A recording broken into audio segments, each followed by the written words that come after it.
صلی علی رسولہ الکریم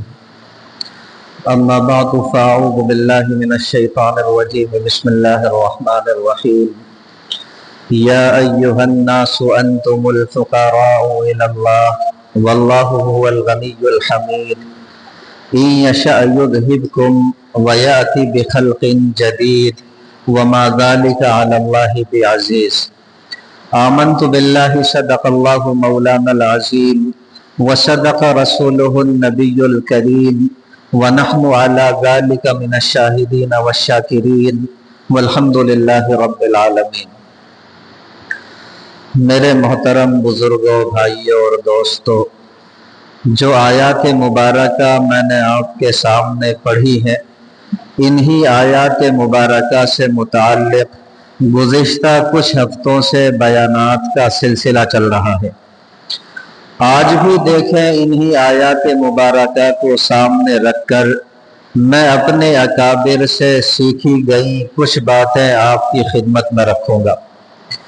بس آپ اللہ رب العزت سے دعا فرما دیں کہ صحیح صحیح باتیں میری زبان سے کہلوا دے اور ہم سبھی کے لیے ان باتوں کو کارآمد اور نفع بخش بنا دے۔ دیکھیں میرے عزیز بھائیوں، جب ہم کسی بندے سے ناراض ہوتے ہیں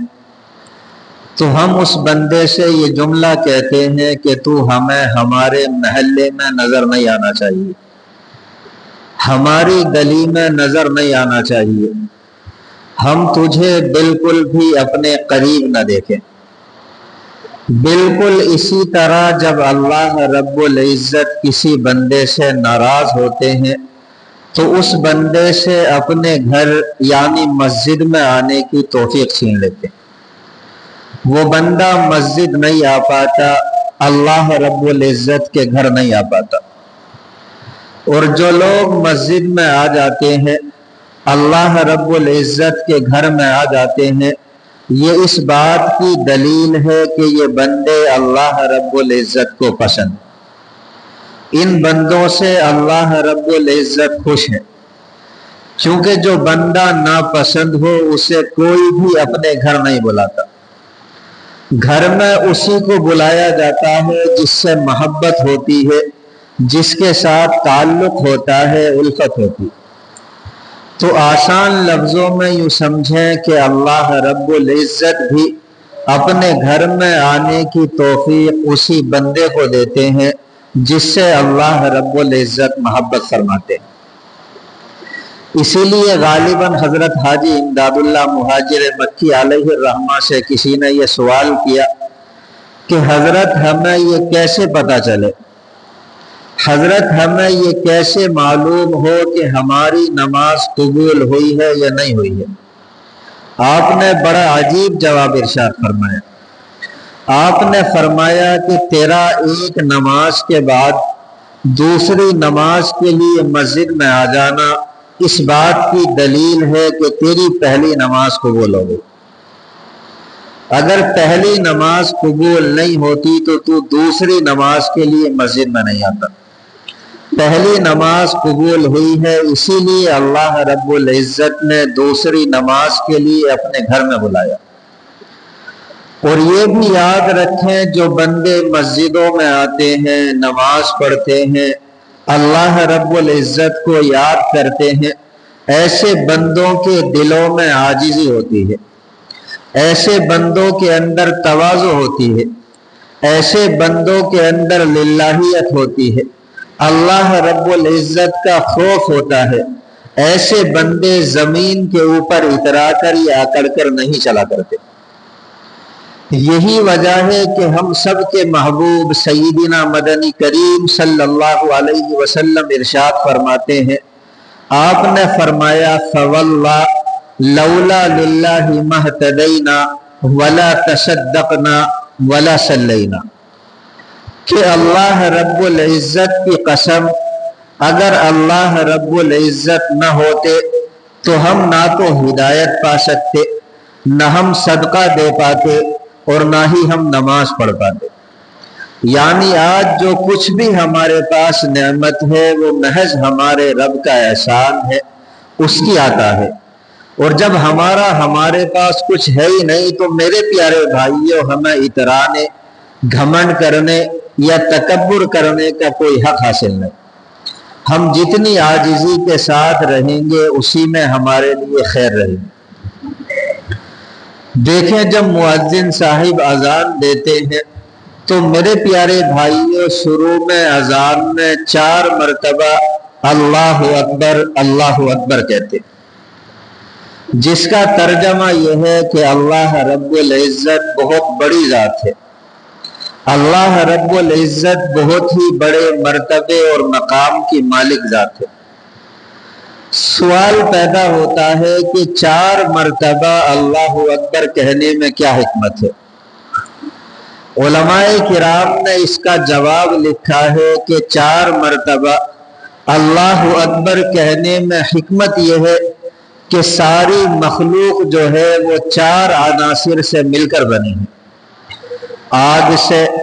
پانی سے، ہوا سے اور مٹی سے۔ تو مؤذن جب 4 مرتبہ اللہ اکبر کہہ رہا ہوتا ہے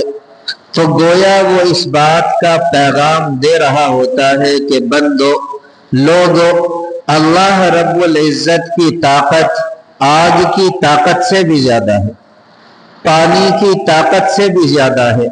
ہوا اور مٹی کی طاقت سے بھی زیادہ ہے۔ آپ میرے پیارے بھائیوں آگ کی طاقت کا اندازہ اس بات سے لگا سکتے ہیں کہ ایک مرتبہ کیلیفورنیا کے جنگلات کے اندر آگ لگی تو کئی مہینوں تک اسے بجھایا نہ جا سکا۔ ایک مرتبہ قزاقستان کے اندر ایک تیل کا کنواں کھودا گیا تو کسی فنی خرابی کی وجہ سے اس کنویں کے اندر آگ لگ گئی۔ پورے 2 سال تک روسی ماہرین نے ایڑی چوٹی کا زور لگایا کہ ہم آگ کو بجھا دیں، لیکن آگ نے کسی بھی طرح بجھنے کا نام نہ لیا۔ پھر انہوں نے پوری دنیا کے اندر یہ اعلان کرایا جو ملک بھی اس آگ کو بجھانے میں ہماری مدد کرے گا ہم اس تیل کی آمدنی کا آدھا حصہ اس ملک کو دیں گے۔ میرے پیارے بھائیوں پوری دنیا کے ماہرین نے زور لگایا اور ایڑی چوٹی کا زور لگایا، لیکن پھر بھی آگ نے کسی بھی طرح بجھنے کا نام نہیں لیا۔ آخر میں تھک ہار کر ماہرین نے یہ کہا کہ جب تک نیچے سے تیل ختم نہیں ہوگا اس وقت تک یہ آگ نہیں بجھے گی، جب تیل ختم ہو جائے گا آگ بجھ جائے گی۔ اسی طرح میرے پیارے بھائیوں آپ پانی کی طاقت کا اندازہ اس بات سے لگا سکتے ہیں کہ ایک مرتبہ فرنگی ماہرین نے ٹائٹینک نامی جہاز بنایا تو دعویٰ کیا کہ یہ جہاز نہ تو ٹوٹ سکتا ہے اور نہ ہی ڈوب سکتا ہے۔ آپ اللہ رب العزت کی شان دیکھیں، اللہ رب العزت کا کرنا ایسا ہوا کہ وہ جہاز ایک سمندری طوفان کے اندر پھنس گیا اور سمندری طوفان کے اندر پھنس کر وہ ٹوٹا بھی، یعنی اس کے 2 ٹکڑے بھی ہوئے، اور میرے پیارے بھائیوں وہ ڈوبا بھی۔ دیکھیں پانی کی طاقت کا اندازہ اس وقت ہوتا ہے جب سمندر کے اندر طوفان ہوتا ہے، جہاز ہچکولے لے رہا ہوتا ہے، اس وقت انسان چاہے مومن ہو، چاہے کافر ہو، چاہے مشرک ہو، آپ جسے بھی دیکھیں وہ صرف ایک اللہ رب العزت کو پکارنے لگتا ہے۔ اسی طرح میرے پیارے بھائیوں آپ ہوا کی طاقت کا اندازہ اس بات سے لگا سکتے ہیں کہ قوم عاد کے اوپر جو عذاب آیا وہ ہوا کا ہے، اور اس طرح ہوا کا عذاب آیا کہ ان کو پٹک کر زمین کے اوپر دے مارا۔ ان کی لاشیں زمین پر اس طرح بکھری پڑی تھی جس طرح کھجور کے تنے بکھرے پڑے ہوتے۔ میں پڑھ رہا تھا کہ ایک مرتبہ امریکہ کے اندر ایک ہوائی بگولا آیا تو اس نے ایک کار کو اٹھا کر تقریباً 300 کلومیٹر دور پھینک دیا، اور مکانات کی چھتیں جو ہیں وہ اڑ کر کے میلوں دور جا گری۔ اور میرے پیارے بھائیوں مٹی کی طاقت کا اندازہ زمین کی طاقت کا اندازہ اس وقت ہوتا ہے جب زمین کے اندر زلزلے آتے ہیں۔ غالباً گزشتہ صدی کا سب سے بڑا زلزلہ چین کے اندر آیا، جہاں تقریباً 7 لاکھ انسان جو ہے وہ موت کے منہ میں چلے گئے۔ میں پڑھ رہا تھا کہ ایک مرتبہ کیلیفورنیا کے اندر زلزلہ آیا تو زمین کے اندر دراڑیں پڑ گئی، کئی منزلہ عمارتیں زمین بوس ہو گئی اور ہائی وے کے پل اکھڑ کر دوڑ جا گرے، اور دیکھتے ہی دیکھتے کئی گاؤں جو ہیں وہ زمین سے ایسے مٹے کہ صفحۂ ہستی پر ان کا نام و نشان باقی نہیں رہا۔ تو میں عرض یہ کر رہا تھا کہ مؤذن جب اذان میں 4 مرتبہ اللہ اکبر کہتا ہے تو وہ یہ پیغام دے رہا ہوتا ہے، اے لوگو، اے اللہ رب العزت کے بندو، اللہ رب العزت کی طاقت آگ کی طاقت سے بھی زیادہ ہے، پانی کی طاقت سے بھی زیادہ ہے، ہوا کی طاقت سے بھی زیادہ ہے، اور مٹی کی طاقت سے بھی زیادہ ہے۔ آج تمہیں اسی پروردگار کے گھر کی طرف بلایا جا رہا ہے، اسی رب کے گھر کی طرف بلایا جا رہا ہے، تم اس رب کے گھر کی طرف آ جاؤ۔ اور ایک وجہ میرے پیارے بھائیو یہ بھی ہوتی ہے کہ چاروں اطراف میں،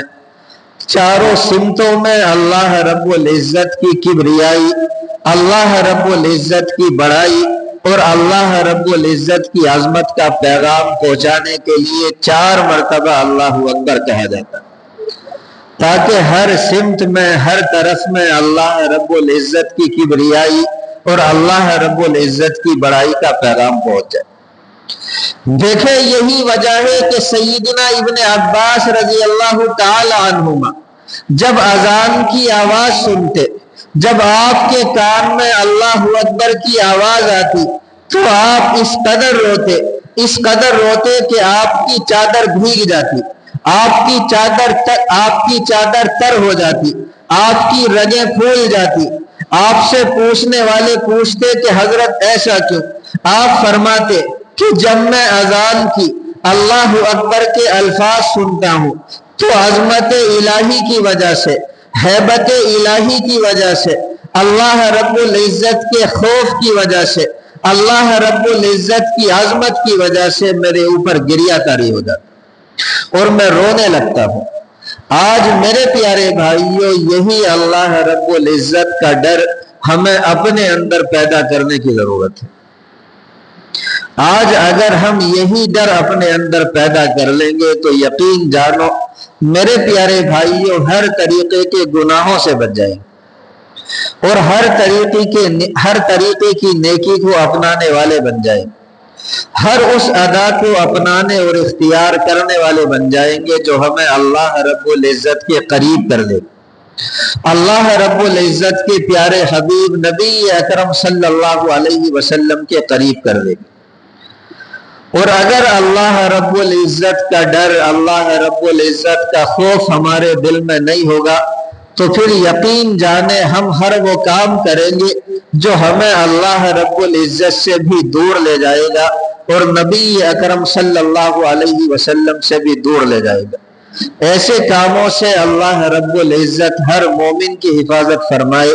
اور ہمیشہ کے لیے حفاظت فرمائے۔ دیکھیں ہم سبھی جانتے ہیں میرے پیارے بھائیوں، بکری ایک جانور ہے، اس کی خاصیت یہ ہے کہ جب وہ اپنی زبان سے آواز نکالتی ہے تو میں میں کہتی ہے۔ اس میں میں کرنے میں گویا وہ اپنی بڑائی کا دعویٰ کر رہی ہوتی ہے، یہ کہہ رہی ہوتی ہے کہ بس میں ہی ہوں، دوسرا کوئی ہے ہی نہیں۔ تو یوں سمجھ لیجئے کہ اللہ رب العزت کو بکری کا یہی میں کرنا ناپسند آ گیا۔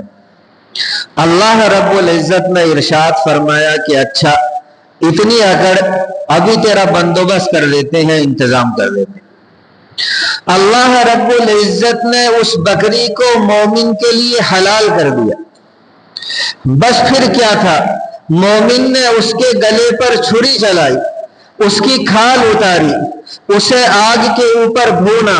آگ کے اوپر پکایا اور 32 دانتوں کے نیچے خوب اچھی طرح چبایا، اس کے بعد خوب ہی مزے لے کر کے کھایا۔ اس کے بعد کہتے ہیں کہ اس کی جو آنتیں بچ جاتی ہیں ان آنتوں کو دھوپ کے اندر رکھ دیا جاتا ہے تاکہ وہ دھوپ کے اندر رکھنے کے بعد خشک ہو جائے، اور جب وہ آنتیں خشک ہو جاتی ہیں تو میرے پیارے بھائیوں انہیں روئی دھلنے کی مشین کے اندر استعمال کیا جاتا ہے، اور جب وہ آنتیں خشک ہو کر کے روئی دھلنے کی مشین میں لگتی ہیں اور انہیں ہلایا جاتا ہے تو میرے پیارے بھائیوں ان کے اندر سے تو تو کی آوازیں آنے لگتی ہیں۔ ایک اللہ والے یہ فرماتے ہیں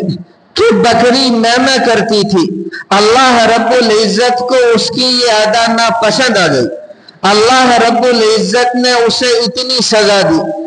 سزا دی کہ اس کے ٹکڑے ٹکڑے کروا دیے، اسے آگ کے اوپر پکوا دیا، اسے 32 دانتوں کے نیچے چبوا دیا، اسے دھوپ کے اندر رکھوا دیا، یعنی اس سے اتنا مجاہدہ کرایا کہ اس کے اندر سے بے اختیار تو کی آوازیں آنے لگی۔ اس لیے کہتے ہیں کہ بندے اگر تو بھی تو کرے گا، یعنی یہ کہے گا کہ بس اللہ رب العزت تو ہی ہے، تیری ہی ذات ہے، تو پھر عافیت میں رہے گا، اور اگر میں کرنے لگے گا تو پھر یاد رکھ تیرا بھی انجام وہی ہوگا جو ایک بکری کا ہوتا ہے۔ اور اس کے بالمقابل میرے پیارے بھائیو ایک پرندہ ہوتا ہے جسے ہم مینا کہتے ہیں، اسے ہم اپنے گھروں کے اندر رکھنا اچھا سمجھتے ہیں، ہم صبح و شام اس کی خدمت کرتے ہیں۔ اس کی وجہ یہی ہے کہ وہ پرندہ جب اپنی زبان سے آواز نکالتا ہے تو مینا مینا کہہ رہا ہوتا ہے،